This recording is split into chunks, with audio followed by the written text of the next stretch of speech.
Bu bizim nedir? Şu bizim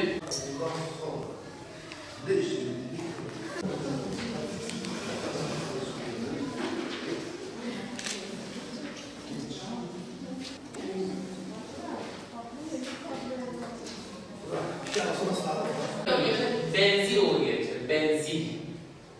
Benzil oluyor. Benzil gençler. Ne yaptık? Tolventten bir hidrojeni çıkardık, geri kalan kısmını ne diyoruz?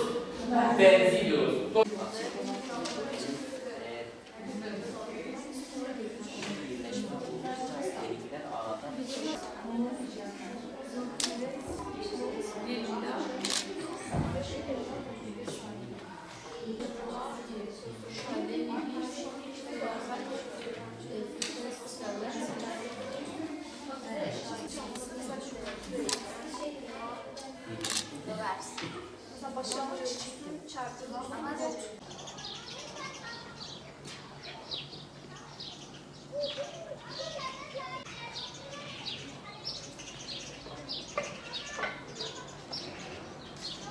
İmam Hatip liselerimizin başarısını ikiye ayırmak lazım. Bir, Türkiye çapında bir başarısı söz konusu. Geçen yıl olduğu gibi bu senede başarıların üstünde bir başarı kattılar. İlk 100.000'de 37.000 kişisi İmam Hatipli. Şimdi bizim Türkiye'deki okullaşma oranına baktığım zaman bizim okullaşma oranımız Türkiye'de %13'tür. %13'e göre 37.000 kişinin İmam Hatipli olması demek neredeyse %38 civarında bir başarı söz konusu. Okullaşma oranı geçmiş durumda. Türkiye'de hakikaten çok büyük bir başarı söz konusu ve İmam Hatiplere teveccüh söz konusu. LGS'ye yerleştirme açıldı. İmam Hatip liselerimizin %96'sı dolmuş durumda.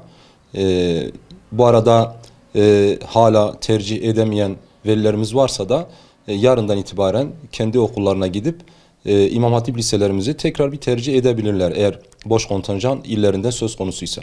Batman'da da son 3-4 yıldır İmam Hatiplerimiz başarılarının üzerine başarı katmaktadırlar. Geçen senelerde Batman birincisi çıkarıyorduk. Bu sene de yine Türkiye'de ilk 7.000'de öğrenci soktuk sözel puanda.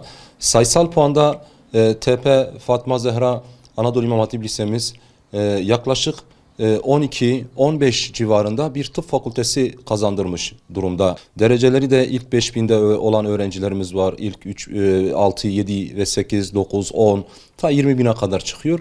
LGS puanında da bizim İmam Hatip ortaokullarımızın başarısı söz konusu. Mehmet Şimşek Anadolu İmam Hatip Lisemizin bünyesinde bir ortaokul açıldı bu sene. Öğrenci alacak. Okul idaresinde sadece öğrenci kimliğini götürseler ortaokula kayıt imkanı olacak. Yani başarılarımız yani akademik anlamda çok başarılıyız. Velilerimiz onun hem maddi yönden kabiliyetlerini geliştirmelerini isterler hem de manevi yönden.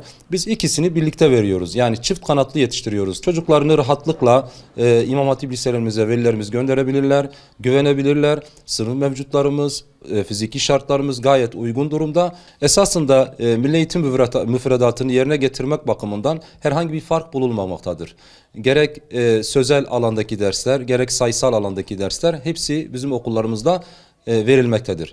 Proje okullarımızda ise fen lisesinin müfredatının aynısı verilmektedir. Diğer okullarımızda da her alanda öğrenci yetiştirilebilmektedir.